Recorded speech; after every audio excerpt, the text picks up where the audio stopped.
The snow began falling before dawn on January 22, 2006, the kind of slow, steady accumulation that locals in Addison County called the quiet kind. By noon, the quiet had become suffocating. Visibility dropped to less than 20 feet, and the wind off Lake Champlain howled like something alive. For most of Vermont, it was another winter weekend. For the small town of Fairview, population 1,912, it was the day Hal Meyer disappeared. Hal had worked for the county road department for 16 years. He knew every curve of the back roads, every washout, every drainage culvert that flooded when the temperature swung above freezing.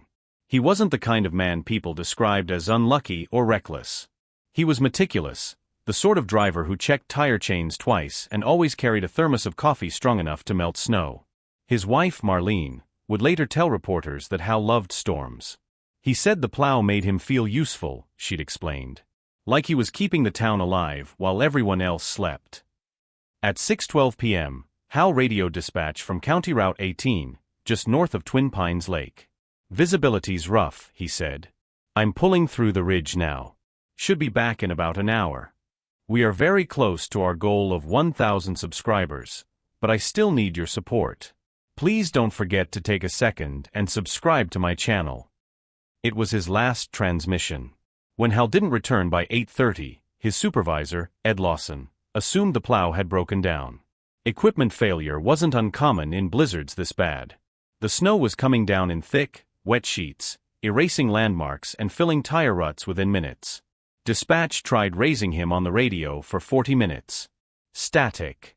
At 9:18 p.m., Lawson called state police.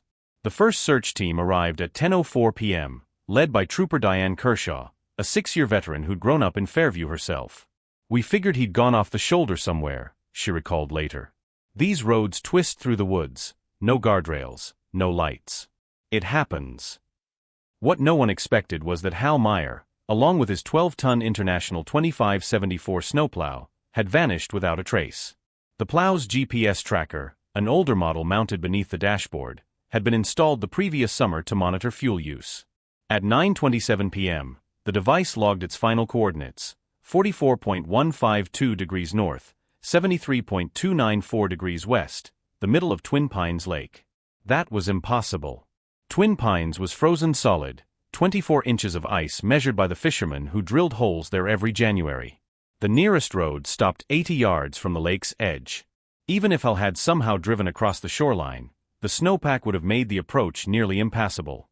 But the data was undeniable. According to the tracker, Hal had driven straight out over the lake and vanished. The next morning, the blizzard broke. Blue sky, glassy snowdrifts, the kind of deceptive calm that follows disaster. Rescue crews from the state police, county fire department, and local volunteers assembled at the lake by sunrise. Television trucks arrived by noon. Fairview hadn't seen this much attention since a moose wandered through Main Street during the bicentennial parade. Captain Ron Whitaker of the Vermont State Police coordinated the search. "Our assumption was ice failure," he said at the first press briefing. "Vehicle goes through, driver trapped underneath. Happens fast." Divers were brought in from Burlington.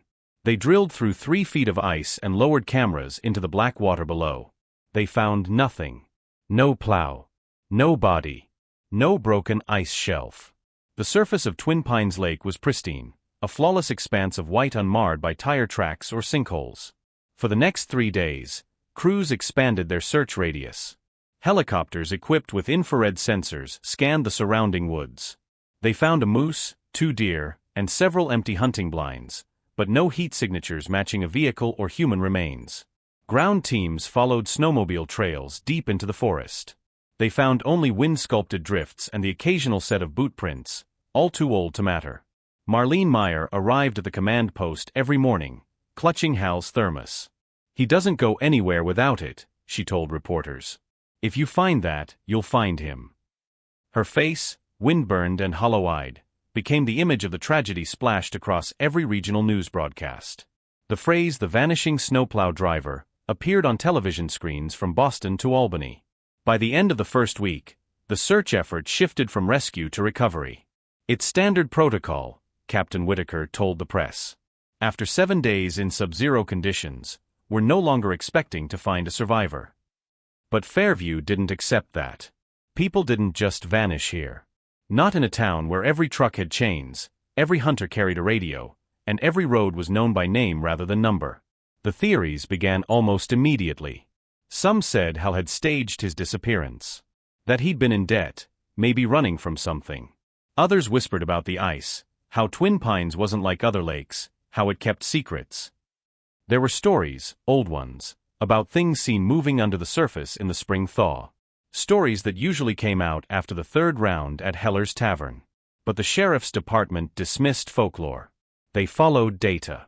On January 29th, a full week after Hal's disappearance, technicians from Burlington analyzed the plow's GPS transmitter. Its final recorded location hadn't changed, still in the middle of the lake, but the timestamp raised new questions. The device had continued pinging for 23 minutes after the signal should have lost power. Basically, said state IT specialist Rick Tanner, the plow's engine was off, but the tracker was still moving. It transmitted small coordinate shifts, 5 or 6 meters apart, like it was drifting. Drifting where? Whitaker asked. Tanner hesitated. Northwest, under the lake. The coordinates plotted a slow, almost circular path beneath Twin Pines' frozen surface before the signal died completely. By February 2nd, the official investigation had stalled. Whitaker's report listed the case as probable submersion/no recovery. Unofficially, officers admitted they'd never seen anything like it. If he'd gone through the ice, Kershaw later said, we'd see a break. If he'd gone off-road, we'd find debris. But there's nothing. It's like the snow swallowed him whole. Fairview's residents turned the absence into folklore. Kids dared each other to walk across Twin Pines after dark. Someone spray-painted Hal was here on the plow garage door. Tourists came through that spring to see the lake that ate a man. But for Marlene, there was nothing mythic about it. Every night, she left the porch light on, waiting for headlights that never came back down County Route 18. When spring arrived, the thaw began. Snow melted. Ice fractured. The lake, restless under the sun, gave up its winter secrets, lost fishing gear, a broken canoe, the skeleton of an old pier. But no truck. No body. Then, on May 9th, a fisherman named Dennis Cole found something tangled in his net near the lake's northern inlet, a scrap of reflective orange paint. Tests confirmed it matched the county road department's plow color. That small fragment reignited everything. Search teams returned, divers combed the lake again, and a forensic specialist from the state police joined the investigation. Her name was Detective Claire Donnelly, newly assigned to cold case review after closing a 20-year-old homicide in Rutland. Donnelly was methodical. She requested all prior reports, GPS data, weather records, and Hal Meyer's personnel files. She noticed inconsistencies, timestamps that didn't align, photographs missing from the original evidence catalog, and a 17-minute gap in radio communication between dispatch and the road department on the night Hal vanished. When she interviewed Ed Lawson, Hal's supervisor, he seemed nervous. "You think maybe he had an accident?" Donnelly asked gently. Lawson hesitated. "Accident, yeah. Sure. But you gotta understand. Hal wasn't the only one out that night." The statement would become the spark that turned a tragic disappearance into one of Vermont's most haunting mysteries. Because when Detective Donnelly checked the county work logs, she found that another plow, Vehicle 22, had been assigned to the same route as Hal Meyer. Its driver's name was Tom Beringer, a quiet man with 23 years on the job. He'd signed in that evening at 5:44 p.m. He'd never signed out. And unlike Hal Meyer, no one had ever reported him missing.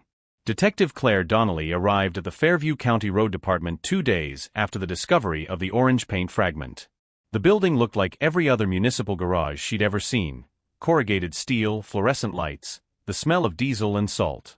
But inside, something felt off. Ed Lawson, the supervisor, met her at the door with a handshake that lingered too long. He was a large man mid-50s, with a face reddened by years of cold weather and whiskey. "You'll have to excuse the mess," he said.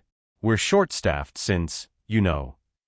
She followed him through the garage, past the empty bay where Hal Meyer's plow should have been. A single yellow hard hat hung on the wall, dust settling over its brim. "That was his," Lawson muttered.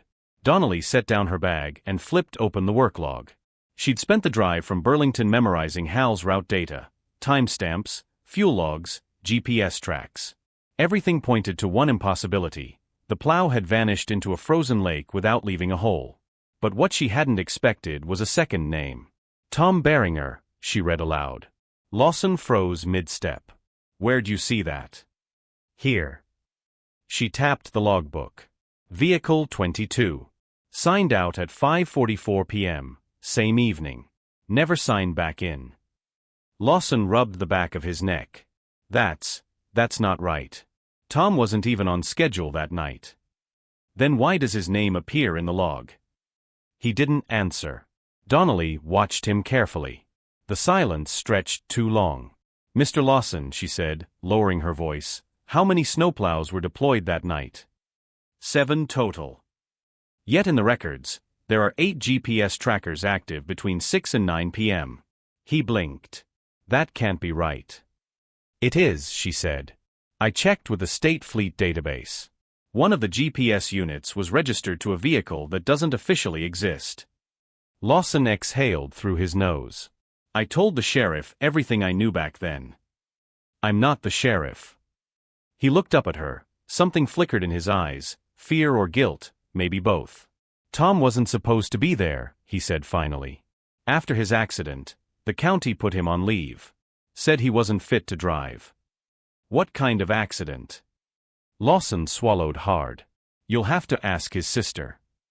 The Beringer family had lived in Fairview for generations. Their property sat off Route 22, a sprawling farmhouse surrounded by rusting tractors and snow-buried junk cars. When Donnelly arrived that afternoon, the house looked deserted. Smoke drifted from the chimney, but no footprints marked the walkway. She knocked 3 times before the door creaked open. A woman in her 60s stood there, thin, sharp features, a cigarette trembling between her fingers. You the cop? Yes, ma'am. Detective Claire Donnelly. I'm here about your brother, Tom. The woman's expression tightened. That was a long time ago. I understand. But I believe he may have been working the night Hal Meyer disappeared. The woman's eyes flickered to the window. Outside, the snow had started again, falling in lazy spirals. He wasn't supposed to be, she said. They took his license after the crash in '03. Nerves, they said. Panic attacks. But Tom couldn't stand being useless. When the storm came, he told me he was going to help Ed, just this once. Said the town needed every hand they could get. Did he take a plow? Her voice grew soft. He took Dad's old truck. Said he'd hook up one of the backup blades from the yard. Did you see him again? No. Donnelly took out her notebook. Did you file a missing persons report? The woman gave a bitter laugh. For Tom? After the accident? Nobody wanted to talk about him, not after what happened on the lake.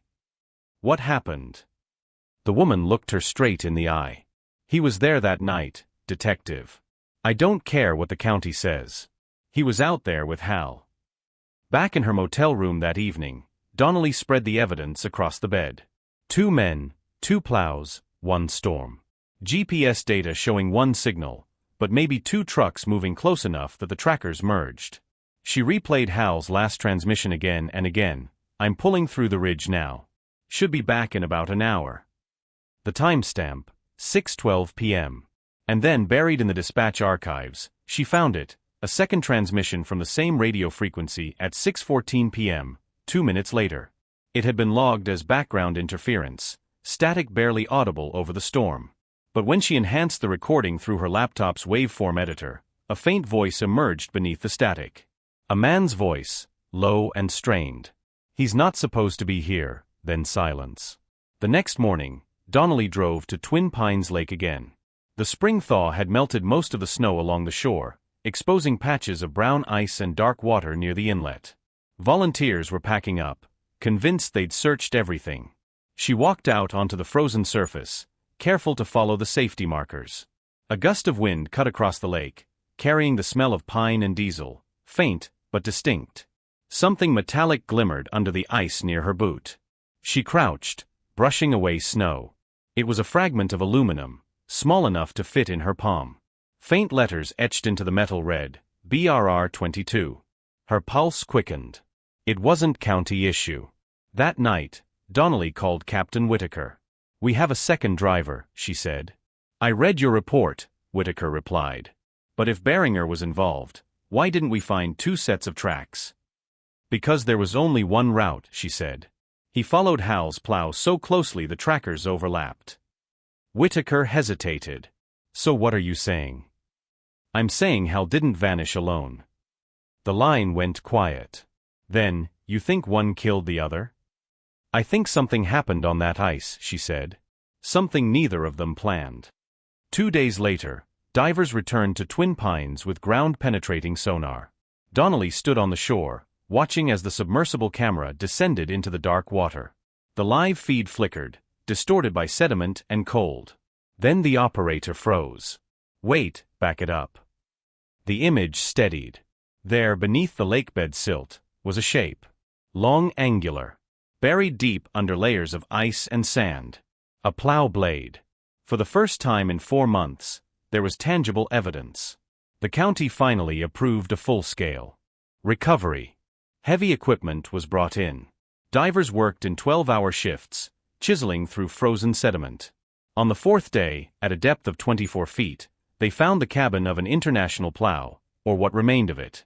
The serial number plate was corroded but readable, #A1-2574. Hal Meyer's plow. No sign of his body. No sign of Tom Beringer.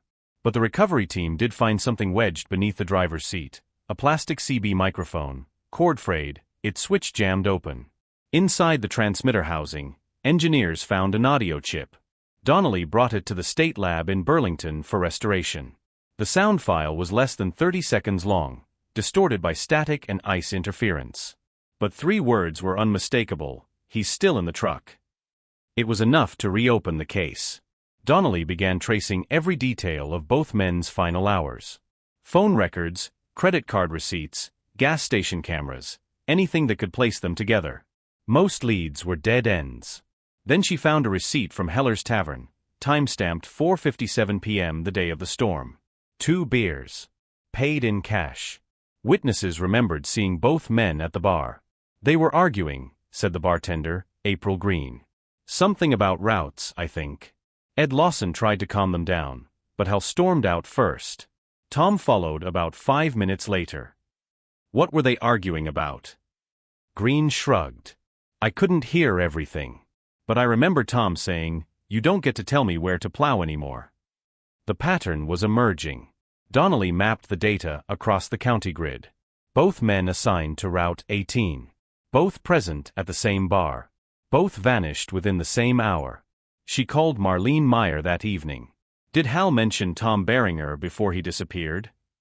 A pause. Then, "Not by name. But he did say something strange the night before. He said, 'Some people shouldn't be on the road anymore.' I thought he meant the weather." Donnelly drove back to Fairview at sunrise, the lake shrouded in fog. The snow had melted completely now, the water dark and glassy. She stood at the same coordinates where the GPS had gone silent. For a long time she just listened, to the wind, the water, the hollow quiet of the woods. Then, faintly, from somewhere beneath the surface, came a sound she couldn't explain. A single metallic scrape, like steel dragging against stone. And then, silence again. The audio file from the CB transmitter reached the State Crime Lab archive in Burlington on March 14, 2006. It was tagged as Incident Twin Pines, Recovered Evidence Number 47. Technician Paula Raines almost deleted it after the first listen. The signal was buried in white noise, a hiss that rose and fell like breathing. But when she slowed the playback to half speed, 3 words punched through the static again, clearer, colder. "He's still in the truck." Raines ran the sample through spectrum analysis.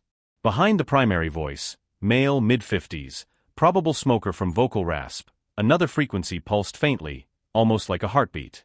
She boosted the lower range, filtered the storm interference, and froze. A second voice.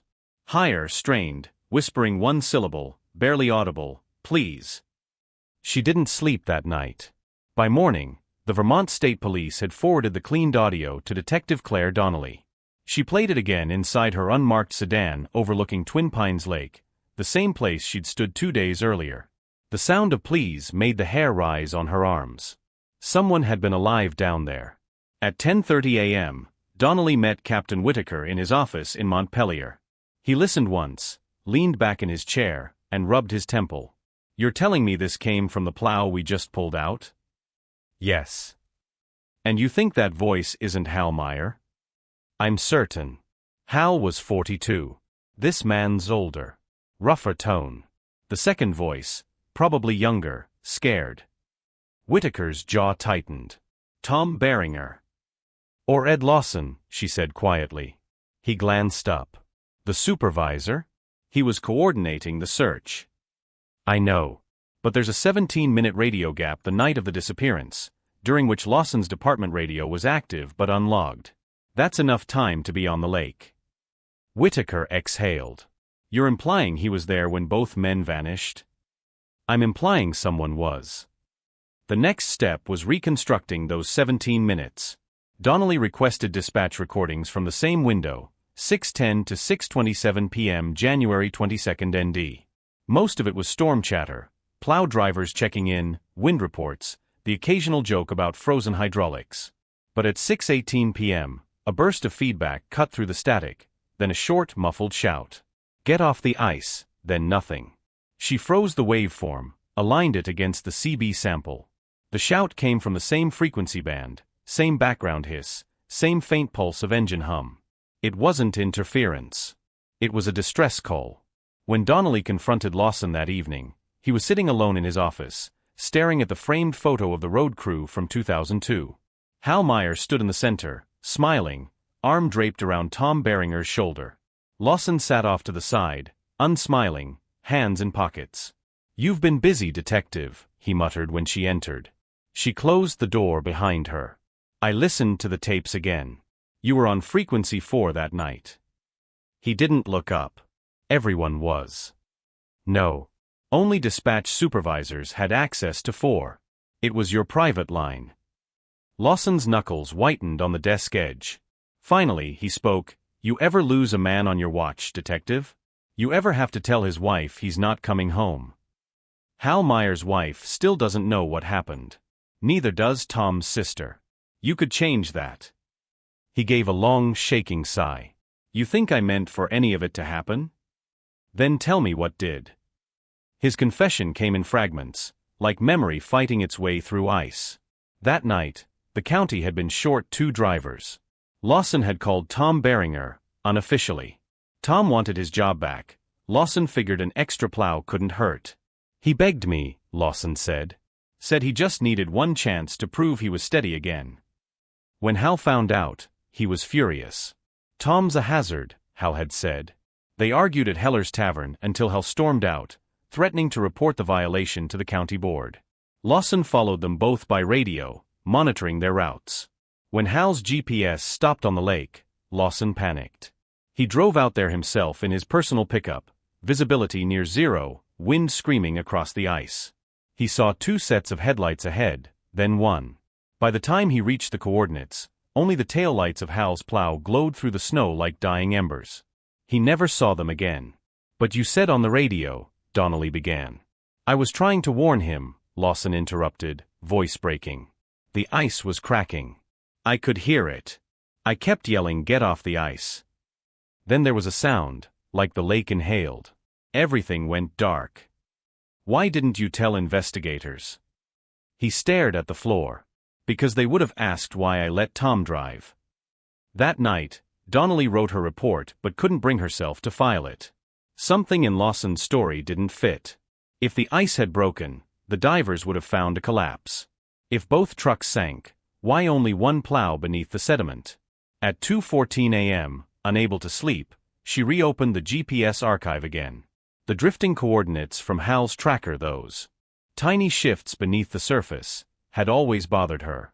They weren't random. When she overlaid them on the county map, the points formed a pattern, a slow spiral, tightening toward the northern edge of the lake. She plotted the last coordinate. It ended at the same inlet where the fishermen found the orange paint chip. By dawn, Donnelly had a new search warrant. Divers returned to the inlet with improved sonar.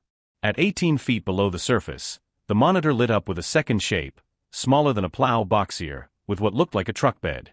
Lawson identified it immediately. Tom's pickup. The retrieval took all day.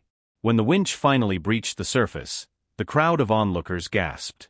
The vehicle's cab was crushed inward, the windshield shattered from inside out. Inside the driver's seat, bones still buckled in a seatbelt, rested the remains of Tom Beringer. The coroner's first estimate: he'd been dead for months, consistent with the January storm. But what made the recovery terrifying wasn't Tom's body. It was what was found in the passenger seat. A frozen, gloved hand, severed at the wrist, still gripping the door handle. DNA testing would later confirm it didn't belong to Tom Beringer. It belonged to Hal Meyer. Forensics suggested something brutal had happened on that ice. Tom's pickup showed deep dents on the hood, matching impact with heavy metal, perhaps the edge of Hal's plow. Paint transfer confirmed both vehicles had collided before submersion. The driver's side window was shattered from inside, and embedded in the crack of the dash was a broken CB microphone identical to the one found in Hal's plow. Donnelly reviewed the evidence photos in silence. 2 men, 1 collision, 1 truck beneath the lake, 1 buried deeper. But the question that haunted her was the same one that haunted everyone else in Fairview. If both vehicles went into the lake that night, why was the ice still unbroken the next morning? That spring, the snow melted early. Twin Pines Lake shimmered with meltwater, perfect, calm, unscarred. Locals said you could still hear the hum of engines beneath the thaw, when the wind blew just right. Donnelly didn't believe in folklore. But sometimes, when she stood on the shore and listened to the low drone that rose from the water, she wondered if it was the lake, or the past, trying to speak. The autopsy reports on Tom Beringer arrived a week after recovery. Detective Claire Donnelly spread the folders across her motel desk, steam from her coffee fogging the lamplight. The coroner's handwriting was uneven from cold storage, blue ink on brittle paper. Cause of death: blunt force trauma, consistent with vehicular collision. Secondary findings: presence of mineral residue consistent with cryogenic preservation. That last line made her pause. Cryogenic? Vermont's lakes froze solid every year, but this was different. The lab had found trace elements of ethylene glycol, the same industrial coolant used in refrigeration systems. Not something naturally present in a frozen lake. She called Dr. Rains from the Burlington Crime Lab. Ethylene glycol, Donnelly said. Could runoff from the road do that? Not in those concentrations, Rains replied. It's synthetic, like something pumped through pipes. Pipes. Donnelly pulled up the county engineering maps from the 1980s. Twin Pines Lake had once been part of an experimental winter harvest project called ICE-STOR Vermont, designed to test large-scale natural cooling systems for dairy storage. The project was abandoned after 2 winters due to cost and infrastructure instability. But according to blueprints buried in the archives, a maintenance tunnel still ran beneath the northern inlet, exactly where both trucks had been found. She called Captain Whitaker. I think the lake isn't natural anymore, she said. What the hell does that mean? It means there's something under it. And maybe that's where the missing pieces went. By mid-April, the snow was gone, replaced by gray mud and the smell of thawing pine. Donnelly secured a crew from the State Engineering Corps to excavate the old tunnel entrance. They found it half collapsed beneath 20 years of sediment, a corroded hatch welded shut and stamped with the faded emblem Vermont Cold Storage Authority, 1984. When they pried it open, a current of freezing air hissed out, smelling faintly of oil and rust. The passage descended steeply, slick with ice, the walls lined with rusted pipes and frost-choked gauges. Donnelly's flashlight beam caught something hanging from a valve, a torn strip of reflective orange fabric. She pocketed it. 20 meters in, the tunnel widened into a cylindrical chamber. The ceiling dripped meltwater onto machinery that hadn't run in decades, compressors, fans, and a lattice of coolant conduits that disappeared into the ice overhead. Someone had been down there after the project's closure. Footprints were embedded in frozen mud, half melted, half fresh. Then the power flickered. The crew chief shouted that they hadn't connected generators yet. The lights pulsed again, one long flicker like an exhale, and from somewhere deeper in the tunnel came a metallic groan, the sound of shifting metal under stress. Back out, Donnelly ordered. They barely made it to daylight before the entrance caved, sealing itself under a cascade of ice and soil. That night she returned alone. Against protocol, she parked near the inlet, leaving her headlights off. Moonlight glittered on the lake's surface, fractured by melt cracks that looked like veins. She could still feel the hum under her boots, a vibration that seemed to come from beneath the ice rather than across it. She crouched by the shoreline, holding the torn orange strip between her fingers. The fabric was newer than 2006, its weave modern fluorescent, like the safety vests issued to current county workers. Someone had been down there recently. Her radio crackled softly. "Claire." It was Rains. "I'm here." I reran the chemical tests.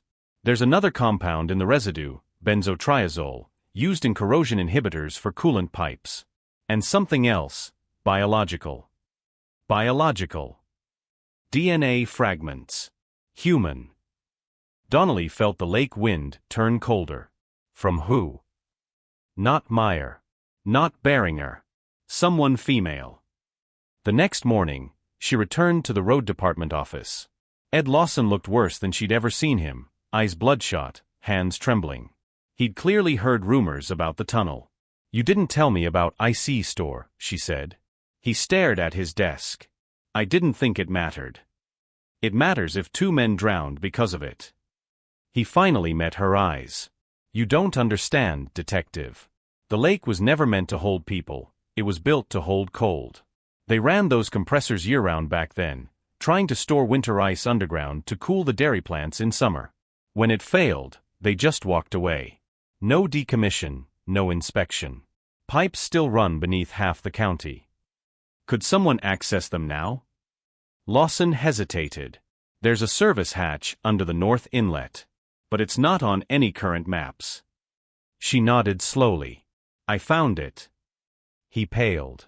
"Then you know it's still active." "Active." "Didn't you hear it?" 2 days later, the Vermont Department of Energy sent a structural team to evaluate the tunnel. They confirmed what Donnelly already feared. Several of the pipes were still pressurized, feeding a buried coolant reservoir that hadn't been drained in 20 years. The system was unstable. Any sudden heat change could cause implosion or collapse. While engineers debated liability, Donnelly focused on the DNA anomaly. The sample from the coolant matched an unsolved missing person file from 1998, Rebecca Gaines, a 26-year-old maintenance technician for the ICE-STOR project. She disappeared after the program shut down. The report listed her supervisor as Ed Lawson. She confronted him that evening at his house.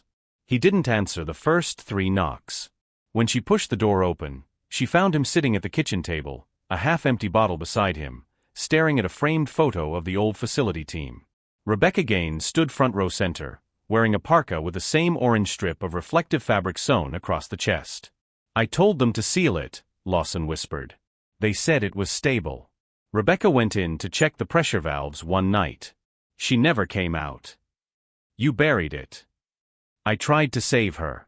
The lake, his voice cracked. The lake filled the tunnels. I could hear her pounding for hours. Then it went quiet. After that, we shut it all down. We thought the system froze over. And now. He looked up, eyes hollow. Now it's thawing. Later that night, Donnelly stood again by Twin Pines Lake. A fog had rolled in, thick enough to erase the far shore. Beneath her boots, the ice thrummed like a heartbeat. She switched on her recorder. Detective Claire Donnelly, field note, April 28, 2006. Site shows ongoing thermal activity beneath surface. Possible link between 1998 Rebecca Gaines' disappearance and 2006 Meyer/Beringer incident. Hypothesis: pressure release from old coolant reservoir may have destabilized ice structure and drawn both vehicles downward. Next step: mapping residual heat pockets. She stopped. The hum had changed. It rose in pitch, deeper, mechanical. Then, unmistakably, from somewhere under the lake, a single metallic clang, followed by a burst of air bubbles breaking through the surface. Something was moving down there. The sound under the lake didn't stop.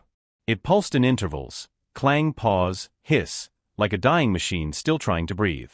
Detective Claire Donnelly stood on the shoreline at 2:37 a.m., frost gathering on her sleeves, watching small bubbles break through the thin crust of new ice.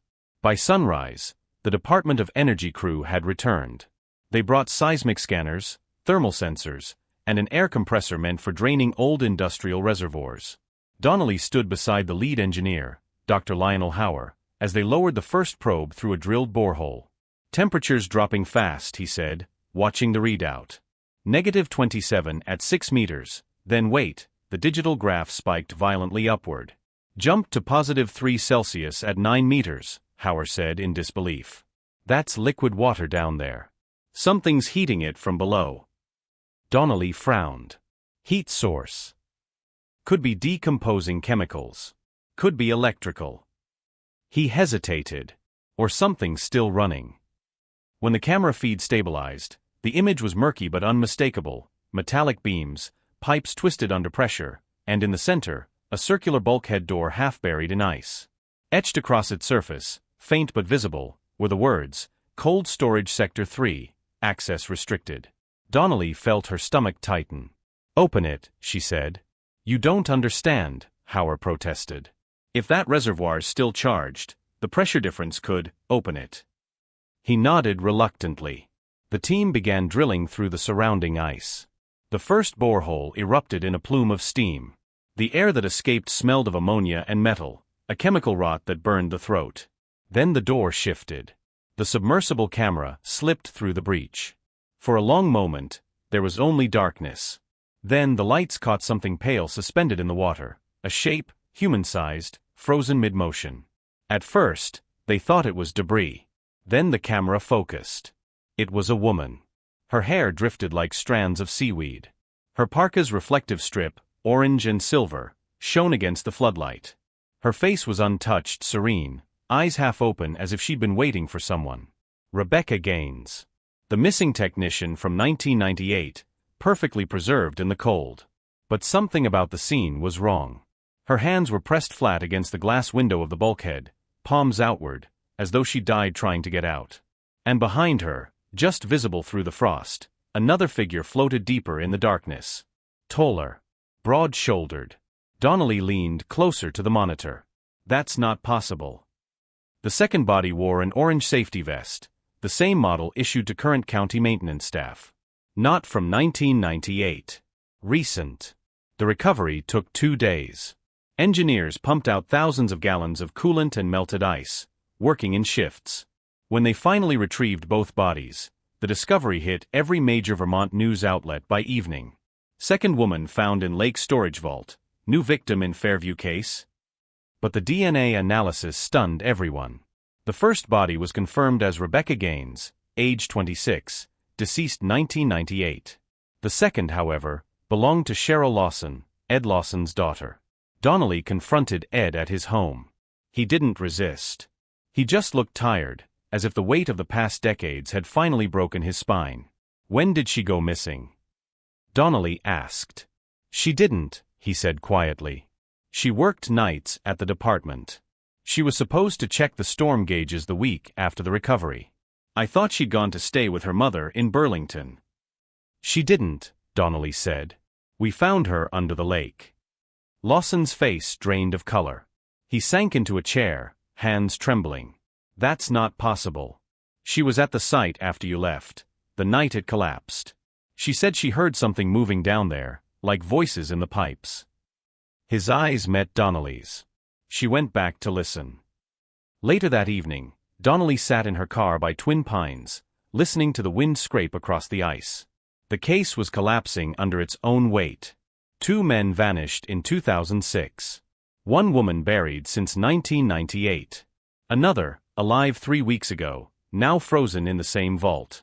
This wasn't just accident or coincidence. Someone had been using that tunnel long after ICE-STOR shut down. She opened her notebook. "Working theory," she dictated, voice low. "Lake facility reactivated post, 2000 by unknown party. Possible illegal coolant storage or black market refrigeration. Victim's presence linked to discovery attempts. Site contamination consistent with active system, indicating ongoing maintenance." This wasn't forgotten, it was hidden. She stopped the recorder when she heard it again, the metallic groan from under the surface, rhythmic and deliberate, like machinery cycling up. Then faintly, through the frozen air, a voice. A man's. "Claire, get out." She turned. The shoreline was empty. The voice had come from her radio, switched off. The next morning, Donnelly requested power records from the Vermont Energy Commission. Most files were routine, billing data, decommissioned facility lists, until she found one flagged for continuous minimal current draw. Account name, Fairview Cold Storage Cooperative. Listed address, County Route 18, Twin Pines Lake. Someone was still paying to keep the ICE-STOR grid alive. The signature on the renewal form read, Edward Lawson, filed yearly since 1999. She arrested him that afternoon. He didn't fight, didn't even ask what for. In the interrogation room, he sat with his hands folded, eyes red from lack of sleep. You kept it running, Donnelly said. I couldn't shut it down, Lawson whispered. You don't understand. It was never supposed to stop. The coolant loop, it's self-sustaining. If you drain it, the pressure builds. The ice collapses. The lake would drown the whole valley. And the people who went missing? His eyes filled with tears. They got too close. By nightfall, Twin Pines was sealed under federal order. The National Guard erected floodlights around the inlet, engineers began pumping the reservoir, and Donnelly stood on the ridge above, watching the ice glow faintly blue from within. At 9:12 p.m., one of the pumps failed. A blast of vapor erupted from the breach, followed by a sound so deep it seemed to shake the ground, a long hollow moan. The lake's surface began to crack. Everyone out, she shouted. The ice fractured in a spiderweb of fissures. Water hissed through the breaks, steam rising as if the lake were exhaling 20 years of secrets. The floodlights flickered, and beneath the chaos came one final metallic clang, louder than the rest. Then silence. When dawn came, Twin Pines Lake was gone. The ice had collapsed inward, swallowed by black water and mud. Where the surface once glittered under winter sun, there was now only a crater of thawing silt and broken steel. The machinery was gone. So was the evidence. And so was Ed Lawson. The collapse of Twin Pines Lake made national news for 3 days. Then the media lost interest, as they always did once the story stopped bleeding. Federal agents from the EPA and the Department of Energy moved in, cordoned off the crater, and declared the area a containment site. Detective Claire Donnelly wasn't invited to the press briefings anymore. Her badge had been suspended pending an internal review of procedural violations. She still drove out every dawn to the ridge overlooking what used to be the lake. Steam rose from the sinkhole like breath from an animal that refused to die. No sign of Ed Lawson. His truck was found parked on the service road, driver's door open, keys still in the ignition. On the passenger seat lay a folded note. Tell them it remembers. 2 days later, Donnelly received a brown envelope postmarked April 30, 2006, the night of the collapse. No return address. Inside were 3 photographs, each Polaroid type, water-damaged but legible. Photo 1, a woman in an orange safety vest standing inside the tunnel, flashlight raised. Photo 2, the same tunnel empty, frost forming over the lens. Photo 3, a hand pressed against a sheet of ice, the words "Help US" scrawled backward from the other side. On the back of the final photo someone had written in pencil, "The pipes don't end under the lake." She drove straight to Lawson's property. The house sat half a mile past the county line, swallowed by pine forest. It looked abandoned, windows boarded, mailbox collapsed under snowmelt. Inside smelled of rust and coolant, the same metallic sting that haunted her since the tunnels. In the basement she found maps. Hundreds of them. Blueprints of the ICE-STOR network taped wall-to-wall, annotated in Lawson's handwriting. Thin red lines connected the lake to a second location 3 miles west, an unmarked facility labeled only Substation B. On the workbench lay dozens of cassette tapes labeled pressure tests, thermal cycle data, and one marked simply voices. She slid it into the player. Static. Then a woman's voice, soft, distant. "Lionel, the valve's stuck again. I can hear air moving behind the panel." Pause. "Wait, there's someone in here." The tape cut off with a metallic clang, the same sound she'd heard on the lake. Donnelly called Dr. Lionel Hauer, the engineer who'd helped open the tunnel. He sounded shaken. "Where did you get that recording?" "Lawson's basement."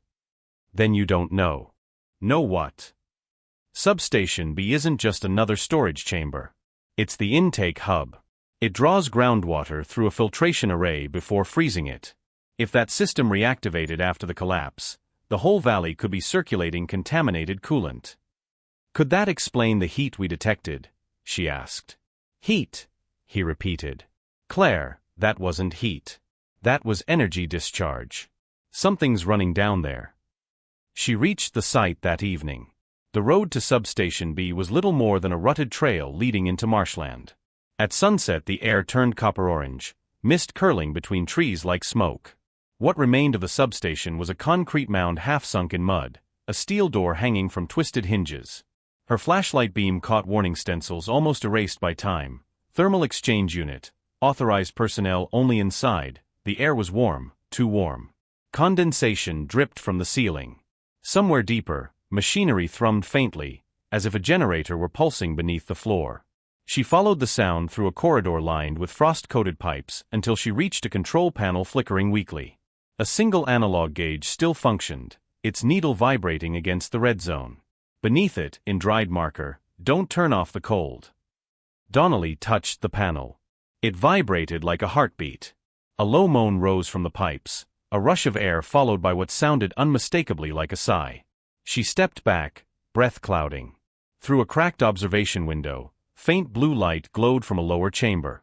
Figures shifted within it, blurred by frost, 2, maybe 3 forms suspended in ice. Her radio hissed. "Detective Donnelly, this is dispatch. Are you on County 22? "Negative. I'm at Substation B.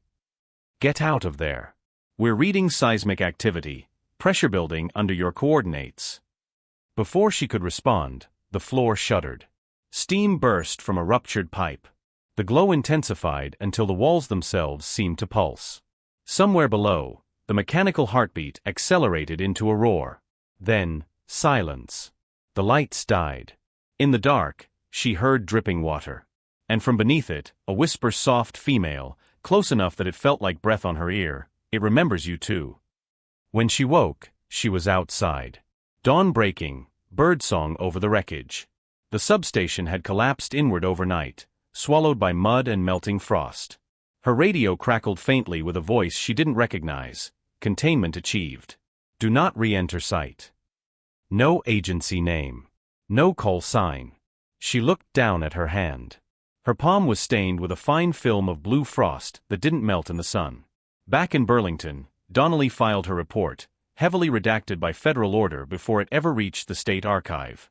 Official cause of the Twin Pines incident: industrial contamination event leading to structural failure. Unofficially, everyone who'd worked on ICE-STOR was gone, transferred, retired, or dead. Dr. Hauer stopped answering calls. The EPA sealed the valley.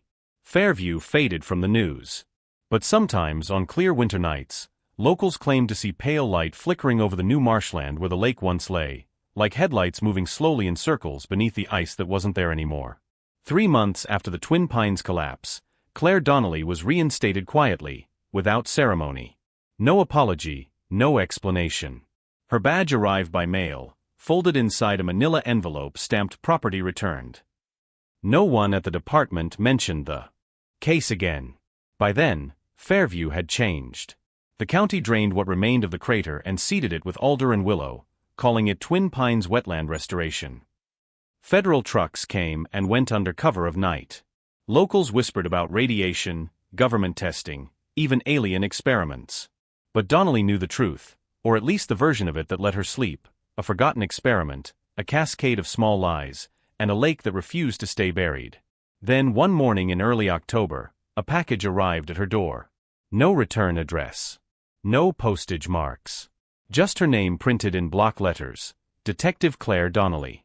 Inside, a single VHS tape, a key labeled County Storage Unit 7A, and a note written in a familiar jagged hand. "If you want to understand what the lake is, start where the plows sleep." The signature was missing. But she recognized the handwriting. Ed Lawson. The storage unit was on the outskirts of Fairview, part of a decaying industrial park that still smelled of diesel and sawdust. Inside, under a tarp, sat a rusted International snowplow. The paint was faded, the number on the door barely legible: 2574. Hal Meyer's plow. The same one they'd recovered months ago. Except this one was intact. No dents, no corrosion, no sign it had ever been underwater. Donnelly climbed into the cab. The seat was dry. The keys hung from the ignition. She turned them. The engine started instantly. She froze, heart hammering. "Impossible," she whispered. The radio crackled, an old CB unit still wired to the dashboard. Static hissed, then cleared. "Claire." The voice was faint, distorted by distance, but unmistakable. "Ed Lawson. Don't go back to the water," he said. "You'll wake it again." She drove the plow out into the open daylight, headlights flickering weakly. The dashboard clock read 6:12 p.m., the same time as Hal Meyer's final transmission. The odometer hadn't moved since that night. The numbers were frozen, a digital display locked mid-cycle. When she checked the fuel gauge, the needle quivered, even though the tank was empty. Then she noticed the rearview mirror. Condensation bloomed across the glass, letters forming from inside the reflection, backward, "Still here." That evening, she watched the VHS tape on an old player in her apartment. The footage was grainy, time-stamped February 16, 2006, 2 days after the original disappearance. A camera panned across the county garage. Snowplows lined up in silence, engines off, metal glistening under fluorescent lights. Then the cameraman, a man's voice she recognized as Lawson's, spoke softly. "They said we couldn't bring it back up. But it came on its own. Look." He turned the camera. At the far end of the bay, one plow's headlights flickered to life, bathing the wall in white light. No one was in the cab. The engine idled for 27 seconds, then shut off by itself. "It doesn't want to stay down," Lawson whispered. The tape ended with a faint sound behind him, metal scraping against concrete, like a chain being dragged. For the next week, Donnelly couldn't stop replaying the footage. She compared VIN numbers between the recovered plow and the one in the video. They matched. Yet the one in her storage unit bore no trace of submersion, no rust, no ice scoring. She called the evidence warehouse in Burlington. The attendant checked the records. "Yeah, the Twin Pines plow's still here," he said casually. "Hasn't moved since March." Donnelly's throat went dry. "You're sure?" "Positive. Tag's still on it." She hung up, then walked back to the storage unit. The plow was gone. That night, her apartment lights flickered at 6:12 p.m. Her phone rang once, no caller ID. When she answered, only static hissed, then a single word, whispered in a voice both distant and intimate, "Drive." She did. By instinct more than reason, she followed County Route 18, the same path Hal had taken that February night. The road curved through empty farmland, trees skeletal against the stars. The temperature dropped fast. Frost crept across her windshield from the inside. When she reached the ridge above what used to be Twin Pines Lake, her headlights reflected off standing water pooled where the crater had been. Steam rose again. Something moved in the mist, massive, mechanical, barely visible. 2 pinpricks of light glowed within it. Headlights. She stepped out of the car, breath catching in the cold. The lights blinked twice.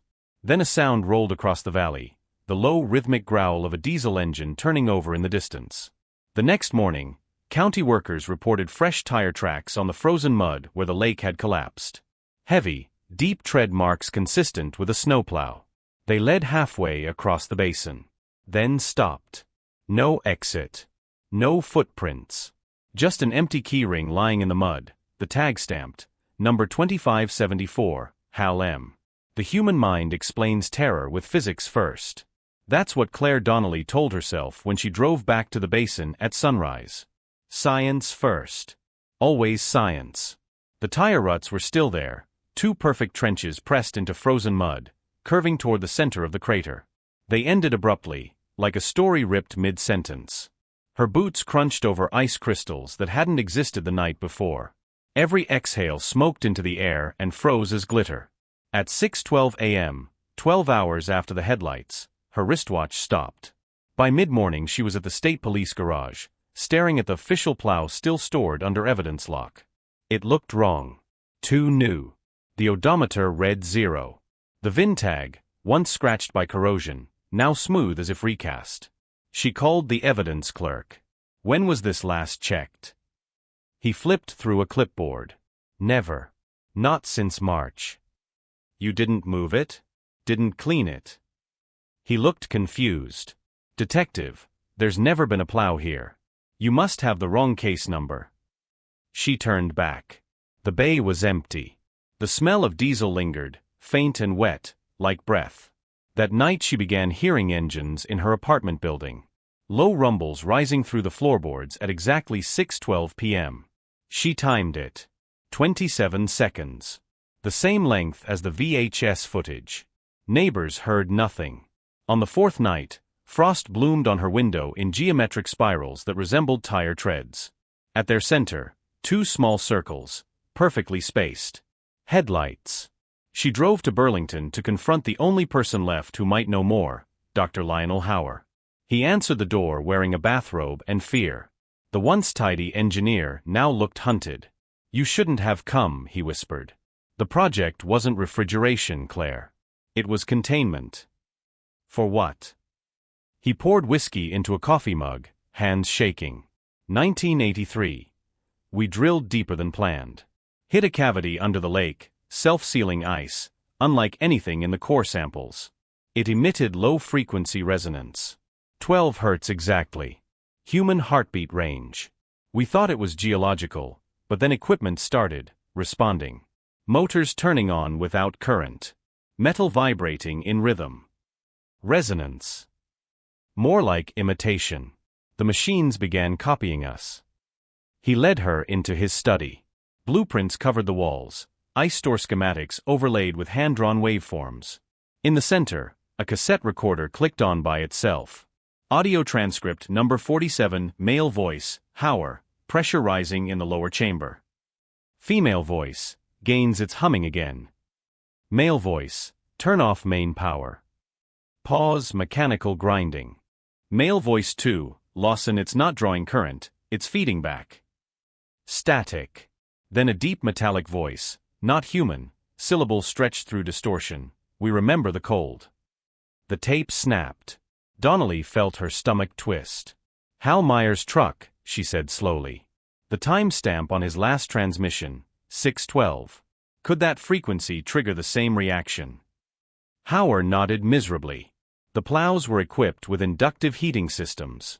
When Hal crossed the lake, the resonance reactivated the buried core. He didn't sink. He merged. Merged. The ice absorbed the machinery, metal and flesh. It learns shapes through contact. That's why the plow came back. It's not a vehicle anymore. It's the lake remembering what it used to hold. At 6:12 p.m. sharp, every light in Hauer's house flickered. The floor vibrated. A distant rumble swelled beneath them like a storm rising underground. Hauer grabbed her arm. "It's awake again." They ran outside. On the horizon where Twin Pines once shimmered, blue light pulsed through the fog. The outline of a plow moved slowly across the valley, headlights sweeping the treeline. But there was no road, no driver, only that endless metallic drone echoing through the frozen ground. The light flared once, white, blinding, then collapsed inward, sucked into darkness. When her vision cleared, Hauer was gone. Only two parallel tracks led away from where he'd stood, pressed deep into the frost, fading toward the crater. The next morning she filed her statement, but the report corrupted mid-upload. Every digital record of the case, audio, video, GPS, returned error code 612. IT called it coincidence. She didn't argue. She just wrote 3 words in her notebook and closed it. It remembers movement. That night, the engine started again. Not from beneath her floor this time. From outside. Headlights slid slowly past her window, illuminating the walls in pale blue. When she looked out, the street was empty. No sound, no exhaust, only frost patterns crawling outward like veins. They called it electrical interference. That's what the official memo said after the second blackout.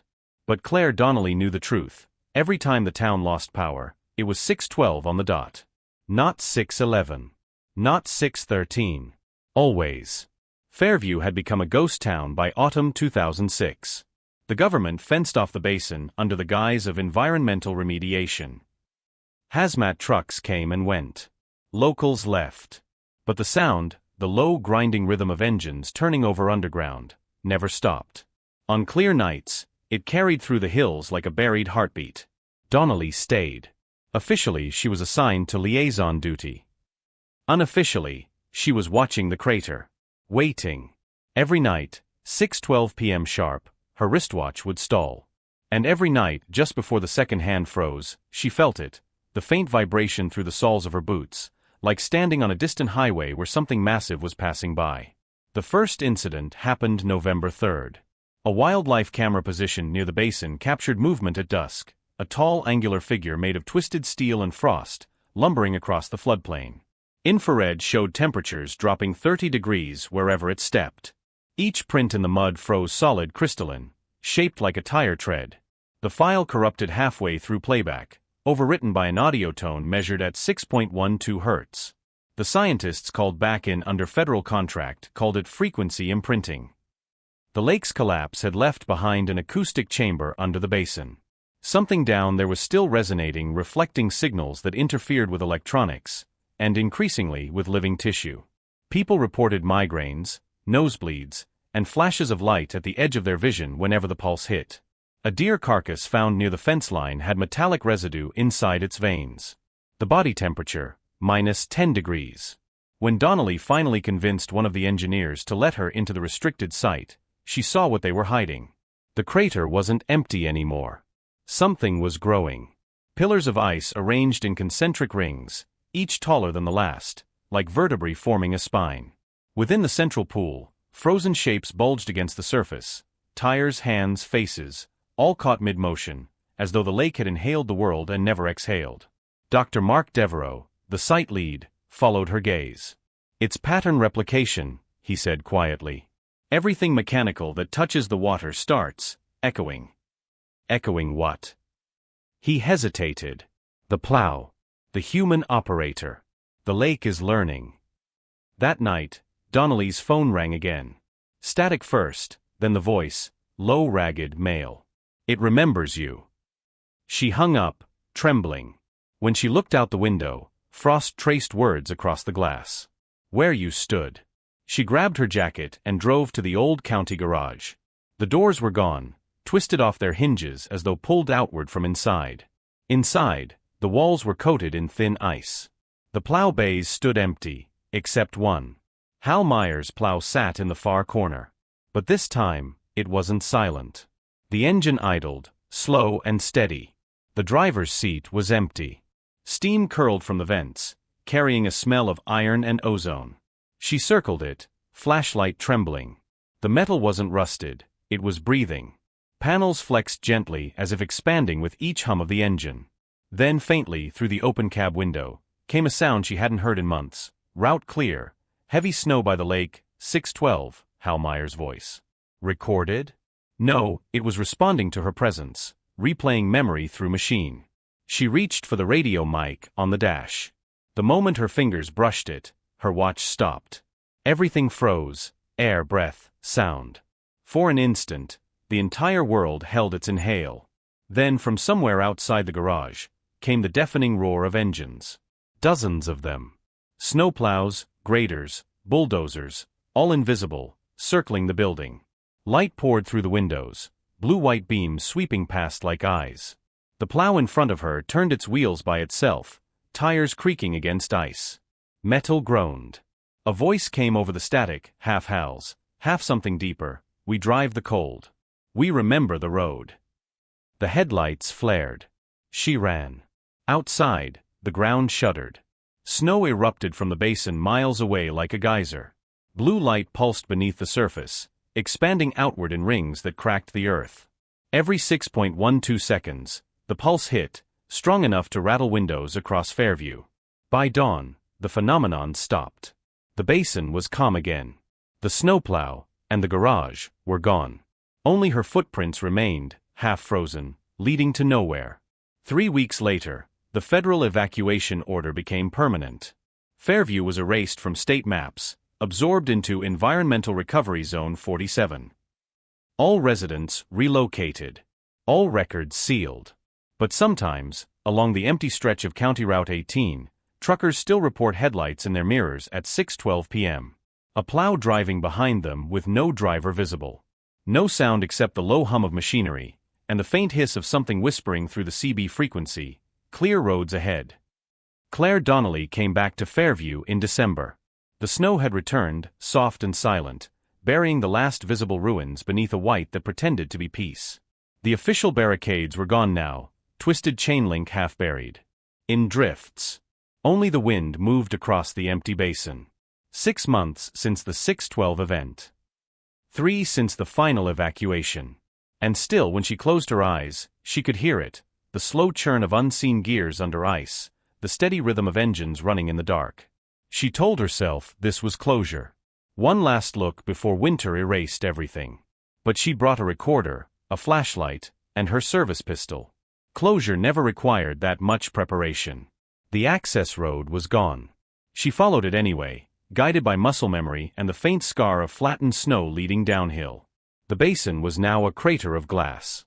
Frozen water had hardened into a sheet so clear she could see meters down, shadows beneath the ice, arranged in rings.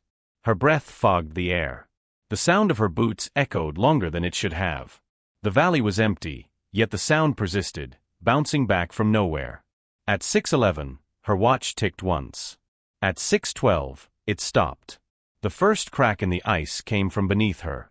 A hairline fracture that glowed blue as it spread, spiderwebbing outward until the entire sheet shimmered like circuitry. The air thickened, warmer now, wet, humming with the same frequency she'd felt in her teeth during every blackout. Her recorder spiked into red. 6.12 hertz. The sound of the lake remembering. Then, from the center of the basin, something rose. At first, she thought it was light refracting through the ice. Then it took shape, a vast circular structure, metallic ribs forming a spiral tower beneath the frozen surface. At its core, a single cab, the driver's compartment of a snowplow, rusted and luminous. The radio inside flickered. Route clear. Heavy snow, 6:12, Hal Meyer's voice. Looping, like a prayer. She stepped forward. The ice held until she reached the center, where it pulsed beneath her boots. The metal tower beneath seemed to lean toward her, groaning under pressure. Then she saw movement inside the cab, a silhouette slumped over the wheel, head bowed. "Hal," she whispered. The figure stirred. Slowly, impossibly, it lifted its head. The face that looked back wasn't human anymore. Flesh and steel fused, veins threaded with frost, eyes dim lamps of frozen light. Its mouth opened, and steam spilled out in a single word, "Remember." The ice gave way. She fell through freezing water that burned like acid, the sound of engines reverberating all around her. Shapes moved beneath, dozens of them, human-sized metallic skeletons drifting through a mechanical blizzard. They weren't drowning. They were turning. The entire lake floor shifted, machinery blooming like coral. She realized, with a kind of awe that overpowered her fear, that the plow hadn't died, it had multiplied. The lake wasn't remembering. It was rebuilding. Every machine lost to the snow, every driver who vanished, every spark of energy the ICE-STOR system ever touched, all of it absorbed, rewritten, stored. A memory made flesh and frost. Hands reached up from the dark, gentle, cold. One touched her shoulder, familiar, calloused, kind. Hal Meyer's voice, soft now, right in her ear, "Keep the roads clear, Claire. It still needs us." Then the light swallowed everything. She woke on the ridge. Alone. Dry. No footprints behind her. The basin below was frozen solid again, flat and perfect. Her watch ticked normally. 6:13 a.m. She stood for a long time, waiting for the hum, the pulse, the impossible heartbeat. Nothing. Just the quiet hiss of wind moving through trees.